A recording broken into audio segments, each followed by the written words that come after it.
There's a coach in the Super Bowl who has Cleveland Browns connections. No, it's not Bill Belichick. This coach, when he played quarterback, this is his career record, 3-14.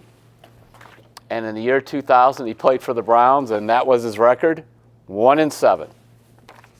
This coach, so he won one game in the year 2000. In fact, we used to call him the accidental quarterback back then, because in the year 2000, the Browns were supposed to start Tim Couch with Ty Detmer as their backup.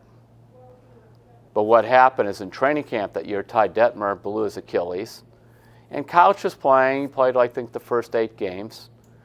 And then he broke his thumb in practice. He threw a pass and hit his hand on the helmet of a guy in front of him.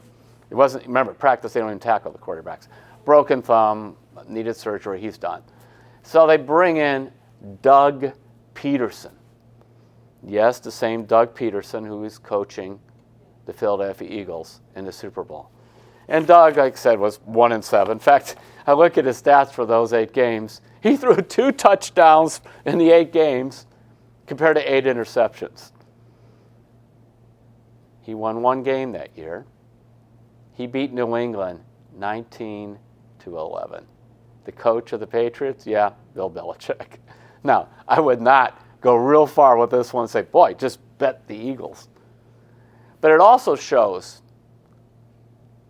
any of us in the year 2000 sitting there watching Doug-Pederson beat Bill Belichick, say, guess what? 18 years later, Bill Belichick will be in his 8th Super Bowl as a coach. He'd be facing Doug-Pederson on the other sidelines. And both of these guys, again, passed through Cleveland back then. And so, you know, the old thing, what do you know? Not a whole lot.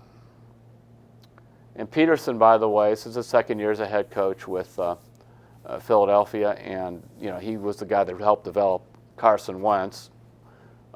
There's first-round pick back in 2016. You know, that, frankly, you go back and look at it, you want to know why Sashi Brown was fired as general manager? It was a 2-part thing. Number 1 is they did not draft Carson-Wentz in the 2016 draft. They traded down twice.